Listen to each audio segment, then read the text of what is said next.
కారులో ఉన్న ఈ వ్యక్తి కారు పక్కన సైకిల్పై వెళ్తున్న ఈ అమ్మాయి స్పీడ్గా వెళ్లడం చూస్తాడు. అప్పుడు డ్రైవర్ను కార్ స్పీడ్గా తోలి ఆ అమ్మాయిని సైడ్ వేయమంటాడు. ఇంతలో ఇతని కారుకి వేరొక కారు అడ్డంగా పెడతారు. అందులో నుండి రౌడీలు దిగుతారు. దీనితో ఈ అమ్మాయికి భయం వేసి అక్కడ నుండి జారుకుంటుంది. ఇంతలో ఆ రౌడీలు కారులో ఉన్న వ్యక్తిని బయటకి లాగి కొడుతూ ఉంటారు. అప్పుడు ఈ అమ్మాయి అతడిని కాపాడాలి అనుకుంటుంది. వెంటనే రౌడీల దగ్గరికి వెళ్లి అతన్ని వదిలేయండి, లేకపోతే నా చేతుల్లో చావు దెబ్బలు తింటారు అని బెదిరిస్తుంది.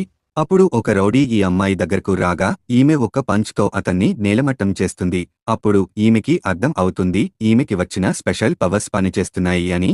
దీనితో రౌడీలు అందరినీ చితకబాదుతుంది. అయితే ఫ్లాష్ బ్యాక్ కి వెళ్తే ఈమె ఇదే రోజు ఉదయం నిద్రలేచేసరికి చనిపోయిన ఈమె బామ్మ ప్రత్యక్షమవుతుంది. అప్పుడు ఈ అమ్మాయి నువ్వు చనిపోయావు కదా, మళ్ళీ తిరిగి ఎలా వచ్చావు అని అడుగుతుంది.